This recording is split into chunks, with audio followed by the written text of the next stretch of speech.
मैं नरेश कुमार आप सभी का गुरुग्राम कॉलेज से स्वागत करता हूं। हम कार्ल मार्क्स को पढ़ रहे थे। कार्ल मार्क्स के द्वंद्वात्मक भौतिकवाद को पढ़ चुके थे, अपने इतिहास की आर्थिक व्याख्या और उसकी भौतिक व्याख्या का भी अध्ययन कर चुके थे। अतिरिक्त मूल्य के सिद्धांत का अध्ययन कर चुके थे। फिर हमने राज्य संबंधी विचारों का भी अध्ययन किया कार्ल मार्क्स के।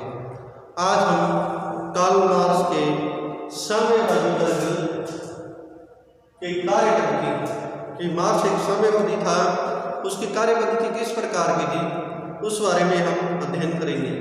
मार्क्स के अनुसार पूंजीवाद का पतन निश्चित है, साम्यवादी क्रांति समतः होगी, तथापि इसके लिए हमें निष्क्रिय होकर नहीं बैठना चाहिए। साम्यवादी क्रांति को लाने के लिए यह आवश्यक है कि साम्यवादी विचारों का प्रचार किया जाए। साम्यवादी विचारों के प्रचार के लिए साम्यवादी दलों का संगठन किया जाए। साम्यवादी घोषणा पत्र 1848 ईस्वी में मार्क्स व एलेंजेंस की संयुक्त एक पुस्तक है। यह अंकित किया गया कि पूंजीवाद के विनाश के लिए साम्यवादी दलों को निम्नलिखित कार्यक्रम अपनाने चाहिए, जिसमें सर्वप्रथम वह बताता है कि भूमि के रूप में संपत्ति की व्यवस्था का अंत किया जाए। नंबर 2, भू राजस्व का सार्वजनिक हितों के लिए प्रयोग किया जाए। सार्वजनिक हितों के लिए प्रयोग किया जाए। नंबर 3, आयकर इस प्रकार लगाया जाए कि आमदनी के साथ साथ वह भी काफ़ी मात्रा में बढ़ता जाए। नंबर 3, यातायात व संचार के साधन का राज्य के हाथों में केंद्रीकरण हो। नंबर 5, उत्तराधिकार की प्रथा का अंत किया जाए। नंबर 6, बैंकों का राष्ट्रीयकरण किया जाए। और बैंक, राष्ट्रीय बैंक की क्या परिभाषा है इसके बारे में बताया जाए। नंबर 7, भगोड़ों तथा विरोधियों की संपत्ति जब्त कर ली जाए। कारखानों में छोटे श्रमिक बच्चों के कार्य करने पर रोक लगाई जाए। नंबर 9, प्रत्येक व्यक्ति के लिए कार्य करना अनिवार्य हो। नंबर 10, कृषि कार्यों का उद्योग धंधों के कार्यों के साथ संबंध जोड़ा जाए। नंबर 11, राजकीय कारखानों तथा उत्पादनों के साधनों का विस्तार किया जाए। नंबर 12, शिक्षा का औद्योगिक उत्पादन के साथ संबंध जोड़ा जाए। उपयुक्त कार्यक्रम को सफल बनाने के लिए मार्क्स ने एक विशिष्ट कार्य पद्धति पर जोर दिया, जो इस प्रकार है। श्रमिकों के नेतृत्व में शोषित और निर्धन लोगों को संगठित करना। मार्क्स के अनुसार श्रमजीवी वर्ग ही क्रांति का नेतृत्व कर सकता है, क्योंकि वह वर्तमान पूंजीवादी व्यवस्था का विरोधी होता है। मार्क्स के अनुसार सर्वप्रथम औद्योगिक परजीवी श्रमजीवी को संगठित करना चाहिए। श्रम संघों पर आधारित अधिकार होना चाहिए। हड़ताल करके वर्ग संघर्ष को तीव्र करना चाहिए। नंबर 2, विद्यार्थियों में साम्यवादी विचारों का प्रचार करना चाहिए। विद्यार्थियों में उत्साह और जोश सर्वाधिक होता है, अतः वह अधिक क्रांतिकारी होते हैं। फिर वो बात करते हैं नंबर 3, जन आंदोलनों को बनाए रखना चाहिए, जिससे आम जनता को श्रमजीवियों एवं निर्धन लोगों के प्रति सहानुभूति उत्पन्न होती है। नंबर 4, विभिन्न देशों की परिस्थितियों का गठन अध्ययन करके उसी परिप्रेक्ष्य में समयानुकूल साम्यवादी कार्यक्रम निर्धारित किए जाने चाहिए। देश गुलाम है तो अन्य दलों के साथ मिलकर उस देश की स्वतंत्रता के लिए साम्यवाद को प्रयत्न करना चाहिए। यदि देश स्वतंत्र है और जहां चुनाव होते रहते हैं तो चुनाव लड़कर राजनीतिक सत्ता का कब्जा करने का प्रयत्न करना चाहिए।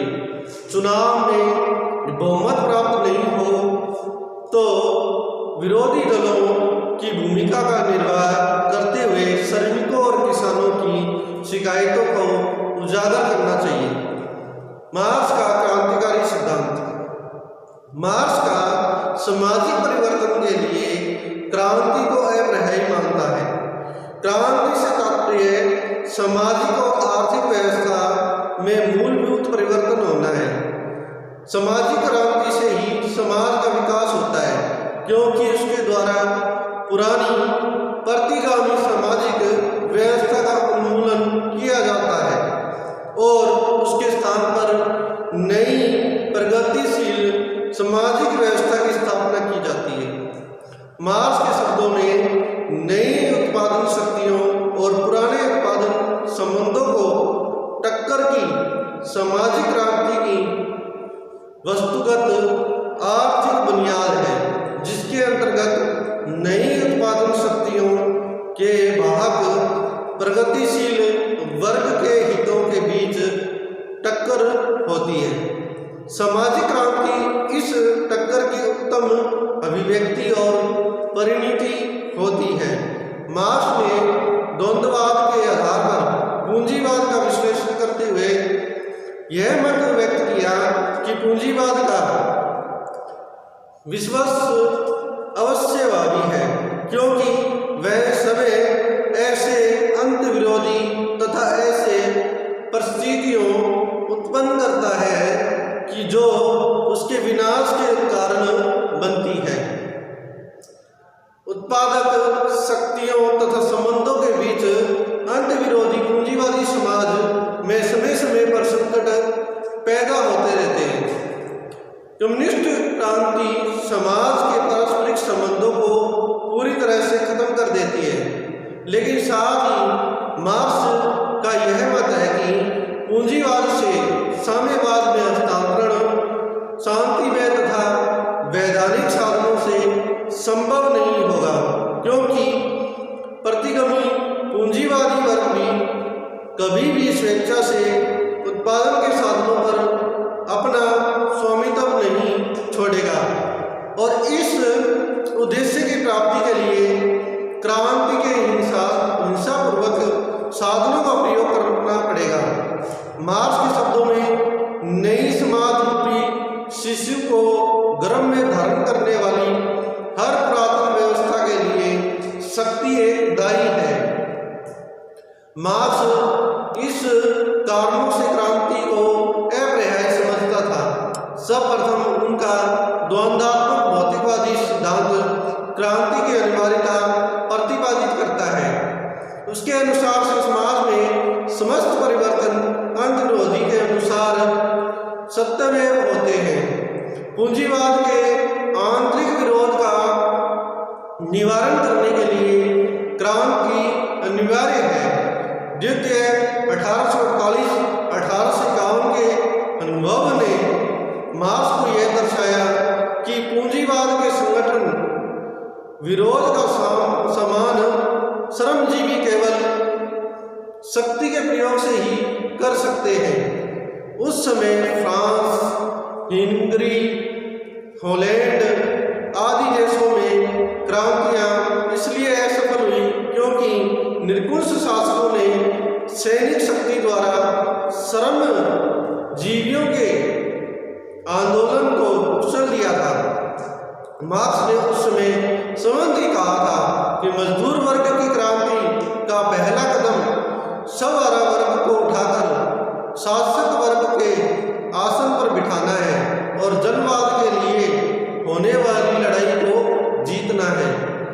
तृतीय कारण, मार्क्स का यह विचार है कि शासक वर्ग के बिना संघर्ष के कभी भी सत्ता नहीं छोड़ती है। अतः शांतिपूर्वक तरीकों से परिवर्तन लाना संभव नहीं है। मार्क्स के अनुसार समाजवादी क्रांति तभी की जाती है जब राज्य की शक्ति पर सवारा का कब्जा हो जाता है और निर्णायक उत्पादन शक्तियां मजदूर वर्ग के रूप में केंद्रित हो जाती है। क्रांति का सिलसिला यहीं पर समाप्त नहीं होता। यह एक नियंत्रण प्रक्रिया है जिसमें संक्रमण अवस्था के दौरान सवारा की तानाशाह की स्थापना से राज्यहीन समाज की अंतिम अवस्था की दशा में अग्रसर होने की अपेक्षा की जाती है। अपने लेख the class struggle in France में मार्क्स क्रांति में नियंत्रता की घोषणा सामान्यतः वर्ग विभेदों की समाप्ति की दिशा में आवश्यक मध्य श्रेणी के रूप में सवारा की वर्गीय तानाशाही ऐसे तभी सामाजिक संबंधों का उन्मूलन जो उत्पादन के इन संबंधों के अनुरूपी है और इन सभी विचारों का क्रांतिकरण जो इन सामाजिक संबंधों से पैदा होते हैं के साथ क्रांतिवादी प्रयोजनों की विशिष्टता का अभिनिर्धारण करता है। प्रारंभ में मार्क्स का विचार था कि क्रांति हिंसक ही हो सकती है। बाद में विशेषतः 1848 के उपरांत मार्क्स ने अपने दृष्टिकोण में परिवर्तन किया तथा क्रांति के अन्य मार्गों में भी अपने चिंतन में समाहित किया। उनके अनुसार समाजवाद की दशा में संक्रमण किसी देश की सामाजिक आर्थिक शक्तियों के अनुरूप भी हो सकता है। मार्क्स में यह भरोसा होने लगा कि लोकतांत्रिक दृष्टि से उन्नत देशों जैसे इंग्लैंड, पोलैंड, फ्रांस और अमेरिका आदि में मतदान के माध्यम से साम्यवादी क्रांति हो सकती है। संक्षेप में मार्क्स महानतम क्रांतिकारी था। उसका यह कथन क्रांति का शंखनाद है। दार्शनिकों में अब तक विश्व की व्याख्या की है। सवाल यह है कि उनको कैसे बदला जाए। 17 मार्च 1883 को मार्क्स की कब्र के एक ओर खड़े होकर उसके मित्र एंगल्स ने श्रद्धांजलि अर्पित की करते हुए कहा, जब बातों से ऊपर मार्क्स एक क्रांतिकारी था और उसके जीवन का वास्तविक उद्देश्य किसी न किसी तरह से पूंजीवादी समाज को और इसके द्वारा अस्तित्व में लाई गई राज्य की संस्थाओं को उखाड़ फेंकना है, जिससे आधुनिक सवारा की स्वाधीनता को योगदान प्रदान कर सके। मार्क्स पहला व्यक्ति था जिसने सबसे पहले इस बात पर बल दिया कि सामाजिक क्रांति तभी होती है जब उत्पादन के मौजूदा संबंध उत्पादन की शक्तियों के अधिक विकास पर जंजीर की तरह कार्य करने लगती है। मार्क्स के दर्शन की आलोचना करते हैं। अपने मार्क्स के दर्शन की कड़ी आलोचना विभिन्न लेखकों और दार्शनिकों ने की है। इनमें से पूंजीवादी वर्ग के लेखक कार्ल पॉपर जैसे संशोधनवादी तथा कीन्स जैसे अर्थशास्त्री प्रमुख हैं। कार्ल पॉपर की आलोचना आज सबसे सशक्त और पूर्ण मानी जाती है, जिसका उसके ग्रंथों में उल्लेख मिलता है। पॉपर मार्क्सवाद को कट्टर विचारों की बंद व्यवस्था मानते हैं जो स्वतंत्र समाज का दुश्मन है। मार्क्स के निम्न आधारों पर उसकी आलोचना की गई है। नंबर 1, मुक्त समाज का दुश्मन है। कार्ल मार्क्स का जो सिद्धांत है उसके अनुसार कार्ल पॉपर ने अपनी प्रसिद्ध पुस्तक दी open society and interest in image में मार्क्सवाद को मुक्त समाज का दुश्मन ठहराया है, जो व्यक्ति की स्वतंत्रता को नष्ट कर देता है और उसके व्यक्तित्व में विकास में बाधक है। नंबर 2, अधिनायकवाद को प्रोत्साहित करता है। मार्क्स के विरुद्ध सबसे बड़ा आरोप यह है कि वे साम्यवाद समाज की कल्पना चाहे कितनी ही मधुर क्यों न हो, व्यवहार में वह सवारा के अधिनायक तंत्र या नीरे अधिनायक तंत्र की स्थापना करता है। सोवियत रूस और चीन में साम्यवादी क्रांति के फलस्वरूप जो व्यवस्थाएं अस्तित्व में आई, उन्होंने आर्थिक, वैज्ञानिक, तकनीकी और सैनिक प्रगति का चाहे कितना ही बड़ा प्रभाव क्यों न दिया हो, वहां के नागरिकों चिरकाल तक अभिव्यक्त की स्वतंत्रता से वंचित रहे हैं। सिद्धांत सोवियत शासन प्रणाली का अधिनायक तंत्रीय स्वरूप अस्थायी होना था, परंतु वहां पर आर्थिक और सांस्कृतिक गतिविधियों के बढ़ते हुए केंद्रीकरण ने राज्यविहीन समाज की कल्पना को पीछे धकेल दिया। अब हम बात करते हैं नंबर 3, हिंसा को बढ़ावा देना।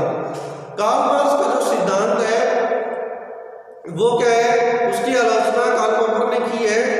तो वह कहते हैं वह क्रांति का संदेश देकर हिंसा को बढ़ावा देता है, वर्ग संघर्ष का प्रचार करके वर्ग सहयोग की संभावनाएं समाप्त कर देना चाहता है। फिर हम बात करते हैं भविष्यवाणियों को गलत साबित होना। मार्क्स की अधिकांश भविष्यवाणियां गलत साबित हुई हैं। मार्क्स के ग्रंथ दास कैपिटल को 100 से भी अधिक वर्ष हो चुके हैं, किंतु पूंजीवाद के और साम्य राज्य के लोप होने की भविष्यवाणी सच नहीं निकली। धनी अधिक धनी, निर्धन अधिक निर्धन नहीं हुए। मध्यम वर्ग का लोप होने के स्थान पर उनकी संख्या और प्रभाव में वृद्धि हुई है। अब हम बात करते हैं नंबर 5, इतिहास की मनमानी व्याख्या। कार्ल मार्क्स की आलोचना के अनुसार मार्क्स ने इतिहास की मनमानी व्याख्या की है। उसने द्वंद्वात्मक पद्धति वर्ग संघर्ष के सिद्धांत के आधार पर मानव इतिहास को 6 कालों में बांटा था। एक्टन कहते हैं कि पिछले 100 वर्ष पुराने इतिहास के अनुभव के आधार पर 1000 वर्ष के पुराने इतिहास की व्याख्या करना संतोषजनक नहीं है। मार्क्स की सबसे बड़ी भूल यह है कि पूंजीवाद के पिछले 100 वर्षों के ऐतिहासिक विकास के आधार पर अपने समूचे इतिहास का गलत और मनमानी युग विभाजन कर दिया है। धर्म की उपेक्षा की गई है। कार्ल मार्क्स ने धर्म की उपेक्षा की है। उसने धर्म को जनता के लिए अफीम कहा है। उनके विचारों में धर्म का कोई स्थान नहीं है। फिर हम बात करते हैं नंबर 7, राज्य संबंधी भ्रांत धारणा। कार्ल मार्क्स की कल्पना राज्य अपने आप धीरे धीरे समाप्त हो जाएंगे। वास्तविकता तो यह है कि आजकल साम्यवादी देशों में राज्य के अधिकार और शक्ति दिन प्रतिदिन बढ़ती जा रही है। मार्क्स अगले दरवाजे से राज्य को बाहर निकालता है तो पिछले दरवाजे से उसे किसी अन्य रूप में वापस ले जाता है। मार्क्स ने अपनी पुस्तक दास कैपिटल की आलोचना करते हुए किंग्स ने कहा है कि मार्क्स का ग्रंथ कैपिटल रद्द की गई पाठ्य पुस्तक है। यह वैज्ञानिक दृष्टि से असत्य नहीं है। आधुनिक संसार में न इसकी कोई उपयोगिता है और न ही लोगों की इसमें रुचि है। कार्ल पॉपर दार्शनिक आधार पर मार्क्स को विचारों की कट्टरता और इतिहासवाद की संज्ञा देता है। हंट ने मार्क्स के अतिरिक्त मूल्य के सिद्धांत के विषय में लिखा कि वह वास्तव में मूल्य का सिद्धांत न होकर शोषण का सिद्धांत है। इसी संबंध में लैंडिस लिखते हैं कि जिस पूंजीवाद का वर्णन किया गया है वह काल्पनिक